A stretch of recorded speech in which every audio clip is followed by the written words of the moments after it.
우리 하나님의 말씀 같이 찾아보겠습니다. 은혜 받으실 하나님의 말씀 사도행전 15장 36절에서 41절 말씀입니다. 하나님의 말씀 사도행전 15장 36절에서 41절, 제가 먼저 36절 봉독해 드립니다. 며칠 후에 바울이 바나바더로 말하되 우리가 주의 말씀을 전한 각 성으로 다시 가서 형제들이 어떠한가 방문하자 하고 바나바는 마가라 하는 요한도 데리고 가고자 하나 바울은 밤빌리아에서 자기들을 떠나 함께 일하러 가지 아니한 자를 데리고 가는 것이 옳지 않다 하여 서로 심히 다투어 피차 갈라서니 바나바는 마가를 데리고 배 타고 구브로로 가고 바울은 실라를 택한 후에 형제들에게 주의 은혜에 부탁함을 받고 떠나 수리아와 길리기아로 다니며 교회들을 견고하게 하니라. 아멘. 옆에 분들하고 좀 인사를 하실 텐데요. 또 새해 첫 주일이기 때문에 주님 안에서 새해 복 많이 받으시라고 인사하셔도 괜찮겠습니다. 우리 옆에 분들, 앞에 분들 보시고 우리 인사하겠습니다. 새해 복 많이 받으세요. 잘 오셨습니다. 은혜 많이 받으세요. 할렐루야. 네.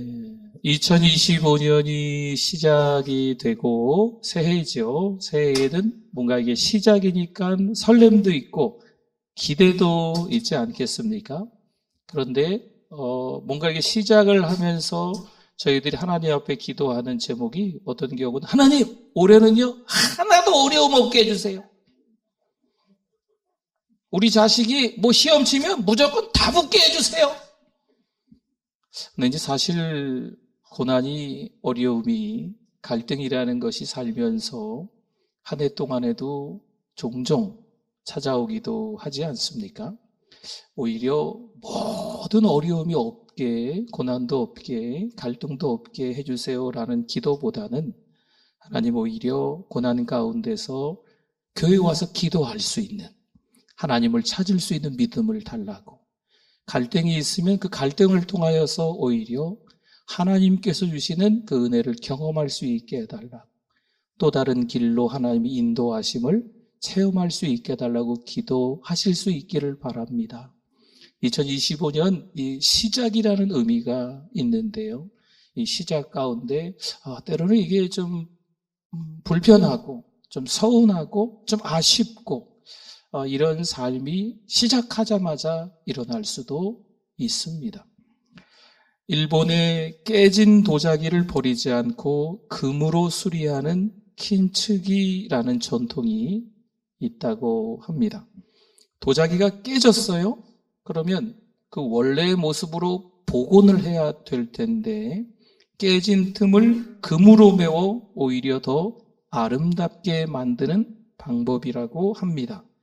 그 틈들은 흠이 아니라 도자기의 역사를 드러내는 독특한 흔적으로 여겨지는 방법이라네요.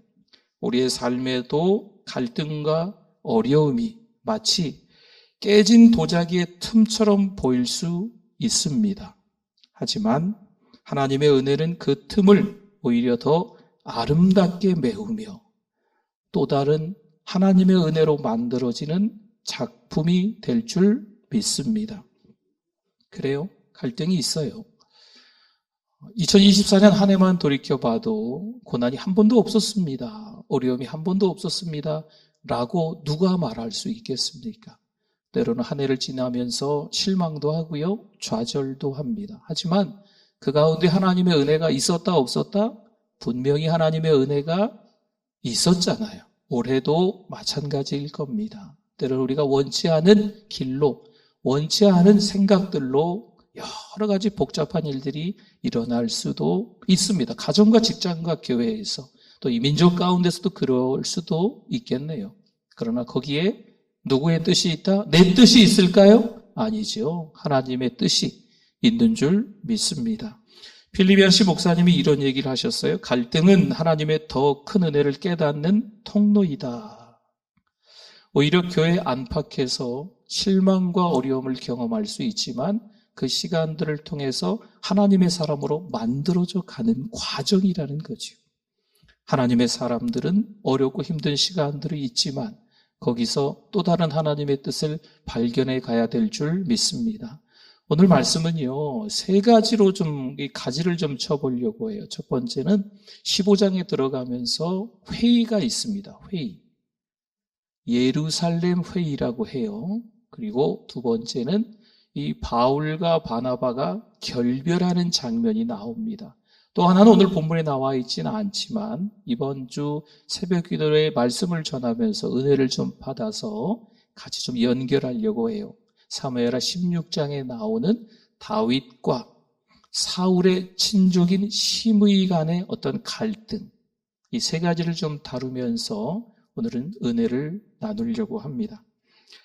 먼저 베드로전서 5장 7절 말씀을 한번 볼까요? 같이 한번 읽어주십시오. 너희 염려를 다 주께 맡기라. 이는 그가 너희를 돌보심이라.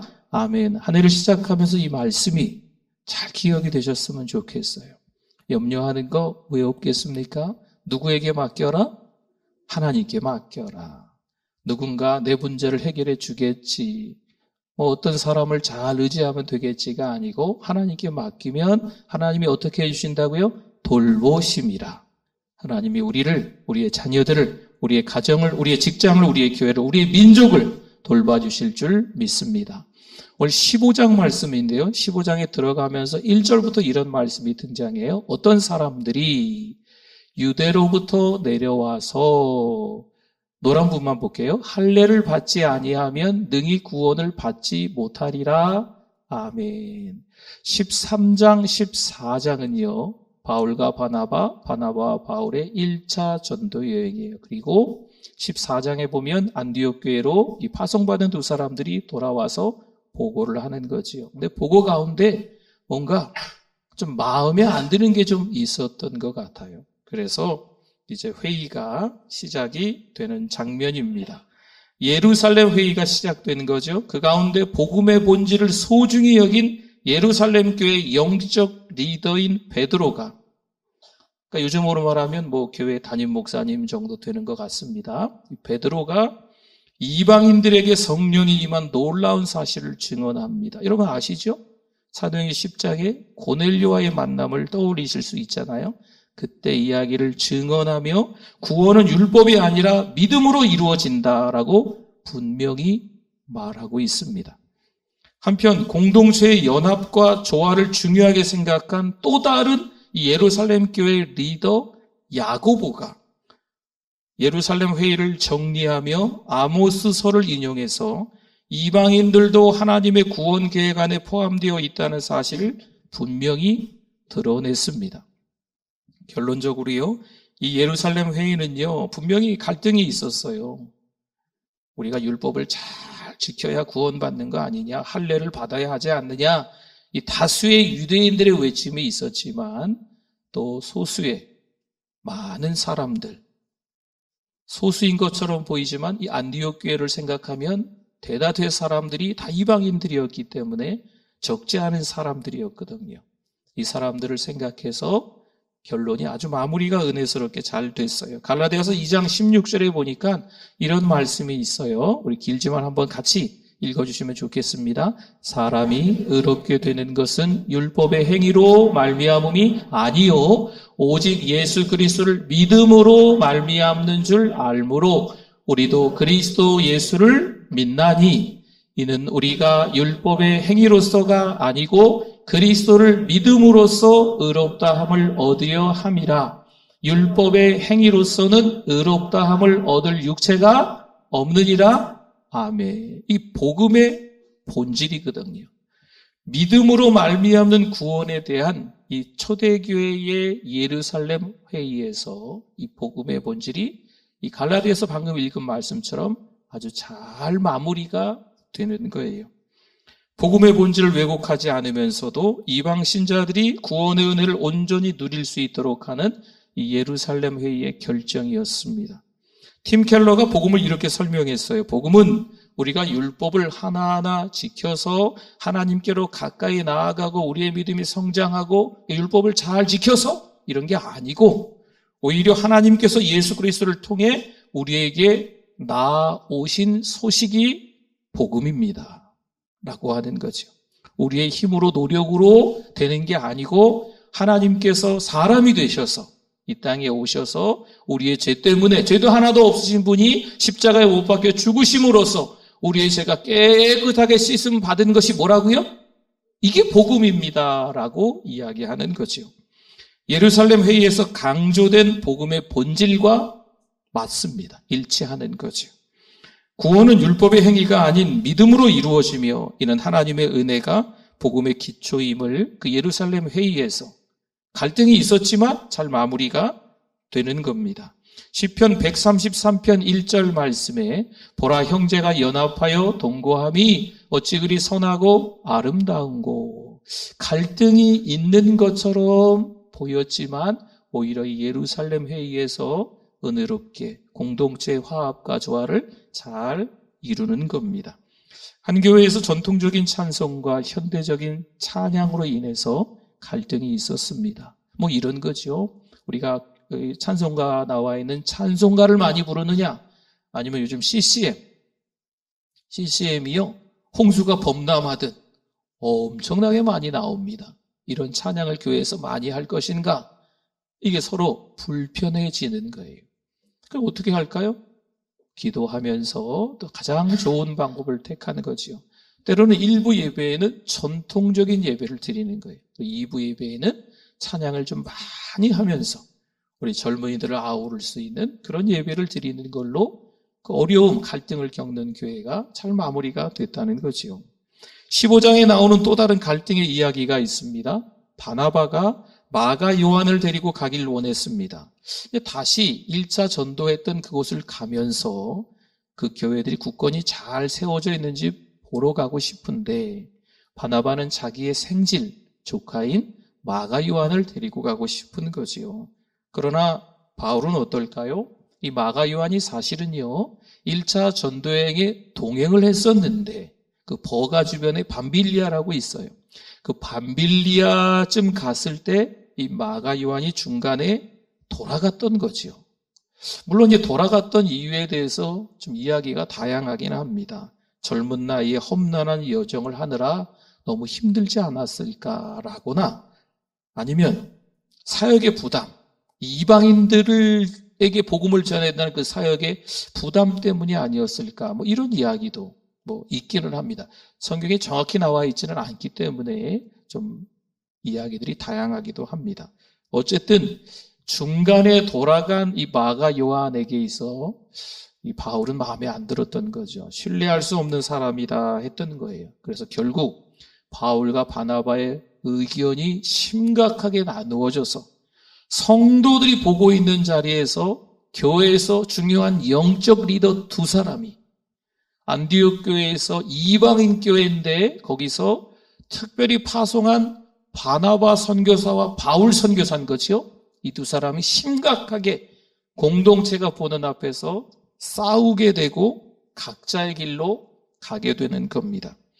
그러니 이런 거예요. 바나바는요 마가를 데리고 구브로, 자기의 고향인 구브로 섬으로 1차 전도여행 때 처음으로 갔던 섬 기억나시죠? 지중해에 있는 그 섬으로 바나바는 가게 되고 바울은 신라를 동역자로 삼아서 소아시아, 지금의 그 튀르키예 땅으로 향하게 된 겁니다. 물론 이 결별은 너무 아쉬움이 남습니다. 너무 안타까움이 묻어나는 일입니다. 하지만 오히려 하나님께서는 이를 통해 복음이 더 넓은 지역으로 전파되도록 만드신 줄 믿습니다. 시편 37편 23절에 보면요, 여호와께서 사람의 걸음을 정하시고 그의 길을 기뻐하시나니 아멘. 바울과 바나바의 결별도 하나님의 섭리 안에서 복음의 확장을 이루는 도구가 된 줄 믿습니다. 또한 15장의 맨 끝절이 41절로 우리가 마무리하며 읽었거든요. 그 말씀이 이렇게 기록이 되어 있어요. 다니며, 바울과 실라가 다니며 교회들을 어떻게 했다고요? 견고하게 하니라. 아멘. 새로운 사역지를 향해 떠나면서 교회들을 굳건하게 하는 사명자의 길로 바울과 실라가 가게 된 거지요. 그렇습니다. 비록 우리의 인생 이모저모 일들을 통해서 갈등이, 어려움이 일어날 수 있겠습니다만 하나님께서는 이 갈등 가운데서도 사역을 사용하셔서 교회를 더욱 견고하게 세우시고 오히려 복음을 널리 확장시키는 과정으로 그 발걸음으로 삼으신 줄 믿습니다. 19세기 영국에 영적 거장이 두 분이 있었어요. 19세기에 영국에 우리가 잘 아는 두 사람인데 한 명은 찰스 스펄전, 또 한 사람은 조지 밀러가 있었습니다. 그런데 이 찰스 스펄전과 조지 밀러가 동시대 사람, 물론 20, 30년 정도 나이는 차이 납니다. 거의 동시의 사람으로서 일치가 되고 하나가 되어서 이 영국 땅에, 아니 유럽 땅에 전 세계 복음화를 위해서 애썼다면 하는 아쉬움도 이야기하곤 하지만 이 두 사람의 사역 방향이 너무나 달랐다는 거죠. 찰스 스펄전은 우리가 아시겠지만 설교의 황제라고 할 정도로 대중적인 설교자였어요. 좀 나서는 스타일인 거죠. 앞장서서 뭔가를 바꾸어가는 스타일이었고, 조지 밀러는 그렇지 않습니다. 고아원 사역, 어렵고 힘든 사람들, 저기 음지에 있는 사람들에게 가서 섬기고 기도를 중요시하게 여겼던 사람이 바로 이 조지 밀러의 사역이었던 거지요. 분명 서로의 방식은 달랐습니다. 하지만 둘 다 하나님께 사용받으며 많은 열매를 맺은 줄 믿습니다. 바울과 바나바의 결별도 스펄전과 뮬러의 사역 방향의 차이도 모두 하나님의 섭리 안에서는요, 열매를 맺는 도구가 된 줄 믿습니다. 그렇죠. 우리가 살면서 갈등이 왜 없겠습니까? 어려움이 왜 없겠습니까? 부부간에, 부모와 자녀간에, 또 직장에서, 때로는 교회 안에서 다소 있으면 되지 않는 그런 어려움들이, 갈등들이 찾아올 수도 있습니다. 하지만 오히려 그 가운데 누가 일하신다? 하나님은 여전히 일하시며 그분의 계획을 이루어 가시는 줄 믿습니다. 그분의 뜻에 순종하며 믿음으로 나아가야 될 줄 믿습니다. 또한 오늘 본문에 나오지는 않지만 다윗과 시므이의 갈등 이야기로 말씀을 마무리하려고 합니다. 사무엘하 16장의 다윗과 시므이의 갈등인데요. 다윗이 아들 압살롬의 반란으로 도망치던 중이었습니다.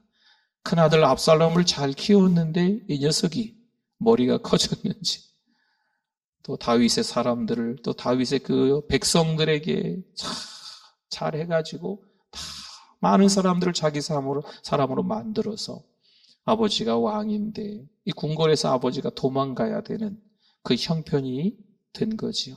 도망가는 가운데 사울의 친족 가운데 다윗 때문에 우리 가문이 망했다라고 생각하는 시므이란 사람이 등장해서 돌을 던지고 욕을 퍼붓는 거예요. 피 흘린 자라라고 이야기하면서 다윗에게 욕을 퍼붓는 장면이 나옵니다. 하지만 다윗은 시므이의 행동을요, 하나님께서 허락하신 것이다라고 그냥 받아들입니다. 인내하게 됩니다. 복수를 택하지 않고 복음의 핵심 가치인 용서와 은혜를 잘 보여주는 도망자 신세임에도 불구하고 복음의 핵심을 보여주는 이 다윗의 행동을 우리가 교훈으로 삼을 수 있습니다. 마태복음 5장 44절에 있던 것처럼 우리 주님은 우리를 향한 죄를 용서하시고 원수까지 사랑하라라고 분명히 가르치셨습니다.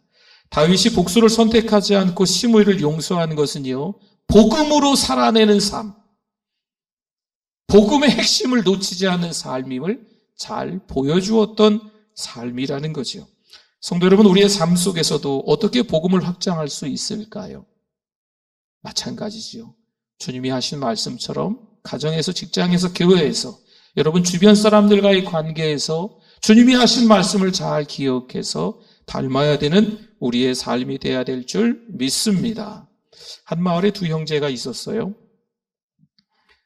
그런데 이 두 형제가 어느덧 장성하게 됐는데 같은 마을에 살고 있었어요.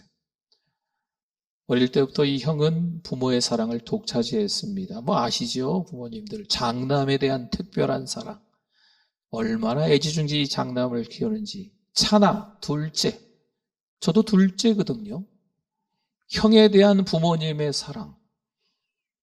차남에 대한 서러움. 저도 좀 알아요.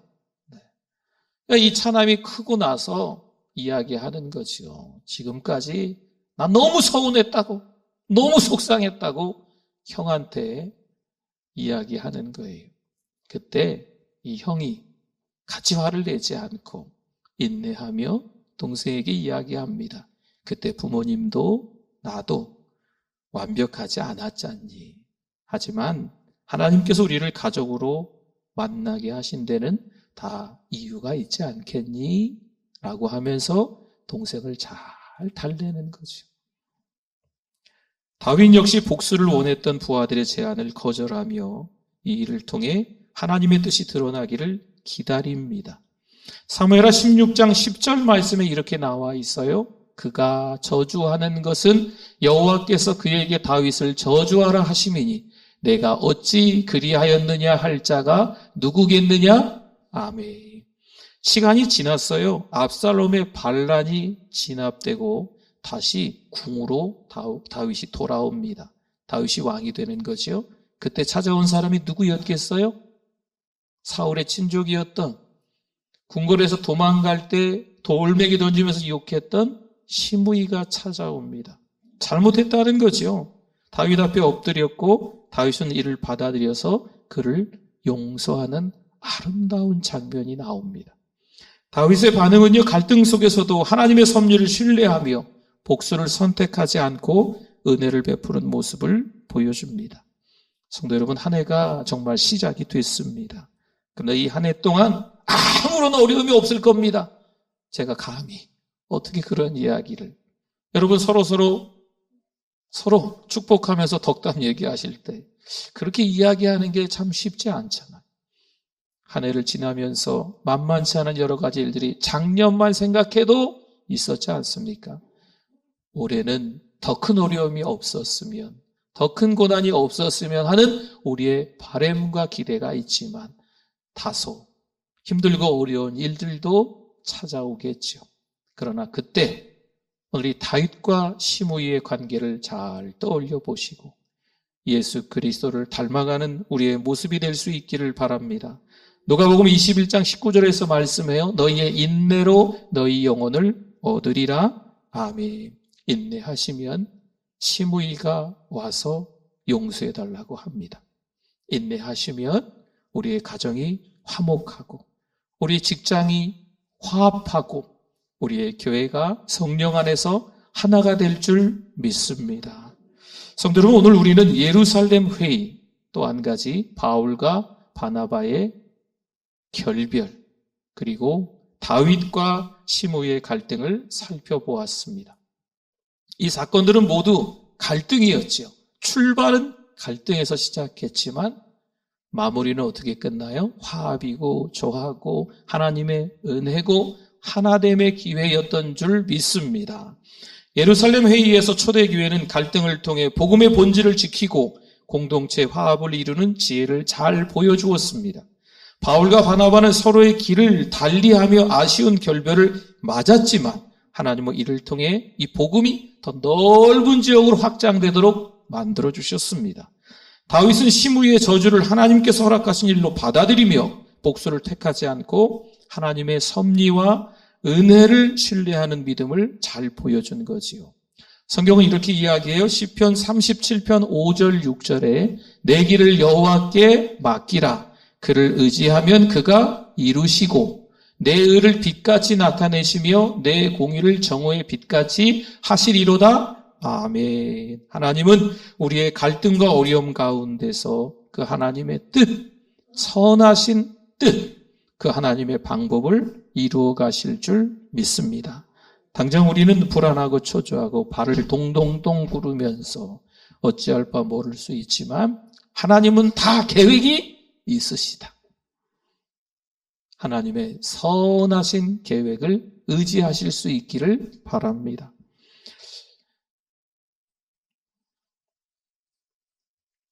갈등은요, 피해야 할 문제가 아니라는 거지요. 하나님께서 역사하시는 그 과정 가운데 있는 게 갈등인 거예요.